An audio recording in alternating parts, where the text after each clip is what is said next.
Hola, una vez más yo tratando de llegar a ustedes con una reflexión de uno de mis libros, Hablemos de drogas, porque el Señor está ahí, Yahvé Chamá, el Señor está ahí. Cuando nosotros creemos que estamos en la angustia, en la desesperación, estamos solos, tristes y recurrimos a cosas que son ilícitas y que nos van a causar daño a nuestra vida.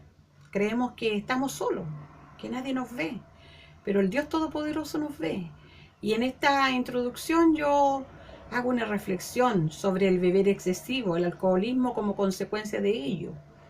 Llego a entender que esto es generado y desarrollado debido a múltiples factores, circunstancias que van alterando el comportamiento de los individuos e inciden en diversas maneras en la salud de nuestro país. La honda repercusión del alcoholismo se hace sentir además en los sectores de la economía, frenando el desarrollo general de la nación. Al respecto se han realizado estudios e investigaciones y se han puesto en marcha iniciativas para desgranar la enmarañada red que constituye el alcoholismo, cuyos factores tratados biológicos, epidemiológicos, un poco complicado, y sociológicos, han llevado a los técnicos y especialistas a delimitar conceptualmente, a valorar su real dimensión, la magnitud y a esclarecer factores de su etiología. Todo esto en alguna medida ha podido, aunque haya sido en la teoría, ahondar con los recursos existentes y ha permitido mejorar deficiencias. Un hogar amenazado por distintas circunstancias recurre a las drogas. Transformar nuestra personalidad y llegar a la persona que usted siempre deseó ser, humilde, agraciado, hábil, ingenioso, apreciado y buscado por otros, libre de estos hábitos. Quizás estas posibilidades están todas allí en usted. ¿No desearía transformarlas en realidades? Quizá el cambiar su físico lo hace ver la vida con otra filosofía. Sí, amigo, es poder, eh, depende de usted y es posible rehacer la personalidad humana. Mas la máxima perfección llegará solamente con la ayuda externa. Puede volverse encantador y realizado física e intelectualmente, pero sin descuidar lo espiritual, dejando actuar sobre sí ese poder superior. No es cuestión de años conseguirlo. Sé de casos que a los 50 años lo lograron renacer, cambiaron en un proceso decidido y entusiasta, una personalidad hosca, tirana, antipática, desgraciada e intolerable, por una encantadora, amable, suave, tolerante, sonriente, alegre, prudente, servicial, amigable. Así, lo que puede entenderse o podría compararse a un milagro es posible, con tesón y disposición de lucha hasta lograr el objetivo. Según un eminente psicólogo, el doctor Carlos Menninger, el proceso de rehacerse la personalidad es un juego que debe jugar toda persona que quiere realizar algo en la vida. A causa del vino, al que rendiera honores y toda su vida al dios griego, la humanidad ha visto tanto deterioro y relajamiento moral. La historia nos relata que el dios griego y romano del vino y de la fecundidad, que fue llamado Baco por los romanos y Dionisios por los griegos, era hijo de Zeus y de una mortal llamada Semele. Se educó con Sileno, el más viejo de los sátiros, deidades de los bosques. Aprendió de joven a hacer vino de uva. Para extender su culto llevó una vida errante vagando por el Asia Menor y la India, de donde regresó a Grecia. Los artistas antiguos lo representan con la frente ceñida, con hojas de parra o hiedra y su carro tirado por tigres o panteras. Por doquier iba acompañado de bailarinas o ninfas llamadas bacantes. Entre los romanos se celebraban fiestas llamadas bacanales. Cada 3 años llegaron estas a cobrar el tal desenfreno que fueron prohibidas por el Senado en el siglo II antes de Jesucristo. El vino es y ha sido causal de los más serios problemas de todo orden. En los últimos años de este siglo XX, concurrimos a la peor de todas las veladas que se hayan presenciado en el transcurso de la historia de la humanidad. Sí, es cierto. Jamás como ahora se ha presentado ante nuestros ojos tan desafortunado concierto de luces y sombras, de alegrías y de penas, de realizaciones y frustraciones, de sabiduría e ignorancia, de amor y de odio, de guerra y de paz, de sueños y ambiciones que jamás llegaron a materializarse, como así de realidades que a veces parecen un sueño, derivadas de esa psicosis propia de la época, y los fármacos nunca como hoy en nuestra humanidad se había visto navegando en un mar de inconsciencia e indolencia colectivas que paso a paso arrastran inmisericordiamente hacia el caos. Quizá alguien refute, siempre ha habido gente buenas y gente malas. Y ha habido gato encerrado. Pero esa no es la idea. Cuando veo a los jóvenes que se pierden en salones de billar, en los diferentes sitios de diversión, hombres y mujeres que se sienten agobiados, apesadumbrados, desconcertados de haber nacido, de estar en el mundo, jóvenes que deambulan de un lado al otro sin saber a dónde ir, sin una meta, un incentivo, un refuerzo, motivación o recompensa, ni un lugar seguro en donde cobijarse. Es entonces que descubro en mí un enorme río cuyas aguas propugnan por emerger hacia otros caudales y infundirse en un solo y gran océano que refresque y limpie a los que caen sedientos y son arrastrados por diversas concupiscencias y que, sofocados por esa vorágine humana que a veces empuja a otros, las desvía, los margina o los marca con diáfanas etiquetas de desprecio, los alcohólicos, los curados, los borrachos, los volados o marihuaneros. Suelen ser los apodos para designar un mal común que amenaza cercarnos lentamente. Si todos y cada uno de nosotros no nos disponemos a aportar nuestra cuota de esfuerzo para entregar algo, quizá ese gesto de afecto, esa mirada de comprensión, esa palabra de aliento y ese lazo fraterno que una las raíces, esa base sólida que cimiente los pilares de ese núcleo humano llamado familia. Cuando veo que existen tantos hombres y mujeres que van arrastrando sus vidas y que luchan denodadamente por no caer en el precipicio, que buscan desesperadamente una salida a su problema, que lo que intentan no les basta, que lo han intentado todo, que darían todo lo que tienen por zafarse de las garras que ellos llaman vivir, pienso que es urgente y necesario que me sume a la tarea de todos.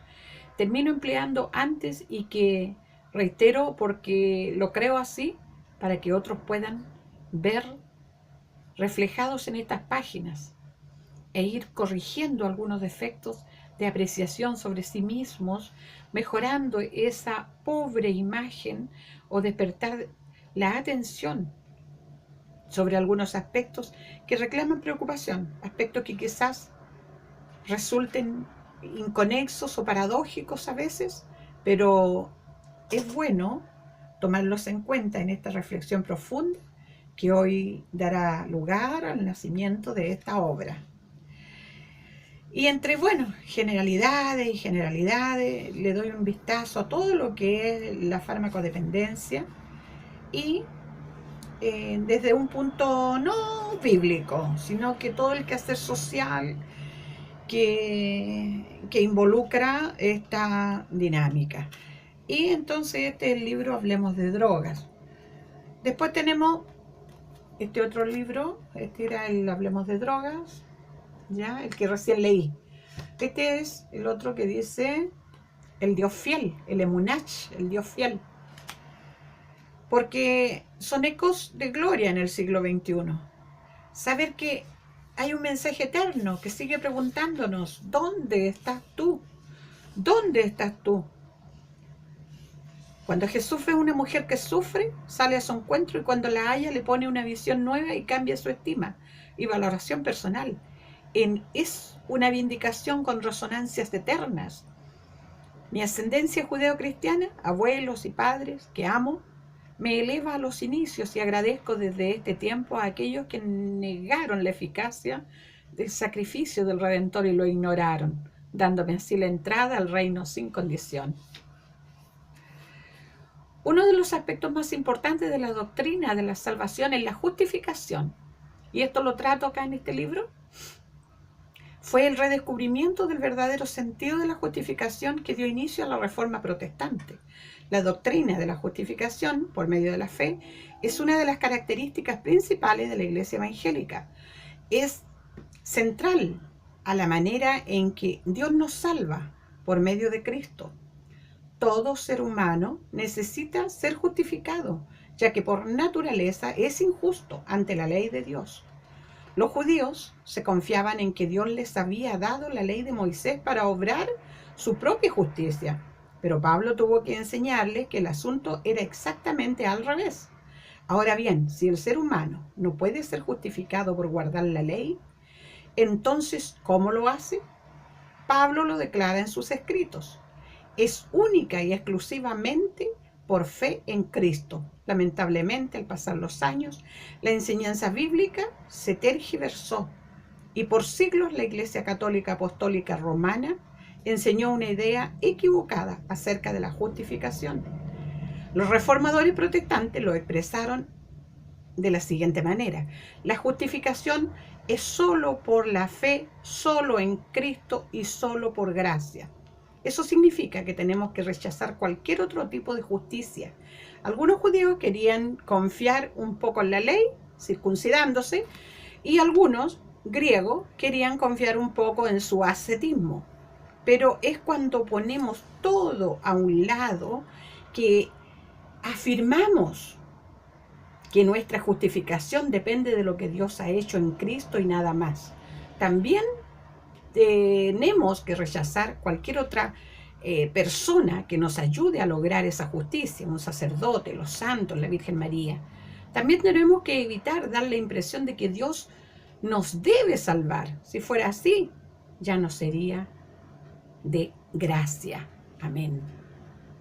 Y así, un montón de excusas da el género humano, da el hombre desde que es hombre, y se ha llevado de excusa en excusa. No tengo tiempo, todavía no es mi hora, no me he llegado, no me da la claridad, no sirvo para eso, la tentación es más fuerte, mi vida está bien, bueno, etcétera. Todas esas cositas, esas disyuntivas están en este libro que se llama El Dios Fiel, porque aunque nosotros seamos infieles, dice su palabra, Él permanece fiel. Amén. Otro libro de mensajes también, El Dios de los cielos, el Ha-Shamayin, el Dios de los cielos. Nuestro Dios Todopoderoso nos habla desde los cielos, habló antes por los profetas, ¿no es cierto? Habló de distintas maneras en la creación misma y sigue hablando, pues. Nuestro Dios eterno sigue hablándonos y sigue hablándonos. Y una forma en la que nosotros podemos hablarle a Él es haciendo oraciones, porque Él nos habla a través de su palabra y nosotros le podemos hablar. Quizás si usted no sabe cómo comenzar, hágalo así. Oramos a Dios Padre en el nombre del Señor Jesucristo y en el poder del Espíritu Santo. Ahí presentación breve de usted ante el Señor, confesando secretamente su debilidad y hierro para ser aceptada e interceder a continuación. Ahora libres, oramos en esta unidad sin fronteras geográficas, sin denominaciones o discriminaciones, todos unos en su presencia. Intercedemos en este pequeño momento, apartados ante nuestro Dios, por cuantos sufren, por los que están secuestrados por el diablo y a merced de él, por quienes se han alejado, han dejado el redil en pos de otros pastos, de otras aguas, de otras voces, de otro pastor, dejaron también al obispo de sus almas. Rogamos para que alzando sus manos caídas y enderezando las rodillas paralizadas, puedan pararse en los caminos y preguntar por las sendas antiguas cuál sea el buen camino y anden por él. Rogamos al buen pastor que mire a sus hijos como ovejas que no tienen pastor y los haga volver al rebaño y les dé pastores según el corazón de Dios, que los pastoreen con ciencia y con inteligencia, para que nunca más anden comiendo las algarrobas que ofrece el mundo, enmascaradas de alegrías y deleites mentirosos. Rogamos que mire a su pueblo con misericordia y con ese amor eterno que no cambia, que permanece inalterable, ese amor que es fiel aunque ellos sean infieles. Rogamos, Padre, quite la venda de sus ojos y calme la sed del alma. Obre en ellos liberación, vagan tras los deleites temporales de la carne y mancillan su honor, despreciando el señorío que Cristo les dio un día. Rogamos, Padre, que enjugue esas lágrimas, corte esas cadenas, quite pesados yugos, limpie sus vestiduras y ponga en ellos su espíritu. Reclamamos con la autoridad que nos es dada por nuestro Señor Jesucristo a esos escogidos que una vez aceptaron la salvación y que casi están desmayados en el camino. Nuevas fuerzas a quienes un día gustaron las delicias de la vida con Cristo. Intercederemos por todos los que aún no le conocen para que sean sensibles a su llamado acerca del fin de los tiempos y la restauración junto a Dios. Bueno, y eso sería como la introducción del libro Mensajes de Gloria 2 del Hashamayim, Dios desde los cielos hablándole a su pueblo. Y enseguida tenemos el libro Evangelismo Personal Explosivo 4, Las reclusas en discipulado eficaz. Ahí un discipulado que hice cuando ejercía capellanía al interior de la cárcel femenina. Y dice: como seguidores del Señor Jesús no solo podemos, sino debemos mostrar misericordia. Aunque es una aseveración a los que pocos se atreverían a refutar, debemos meditar con cuidado todas sus implicaciones y evitar que se quede en lo abstracto. Igual, ¿cómo hacerlo cuando escatimamos el número de visitas a nuestros padres y abuelos? ¿Cómo hacerlo cuando como padres ni siquiera atendemos los eventos deportivos o culturales en las escuelas de nuestros hijos, cuando hemos dejado de jugar con ellos?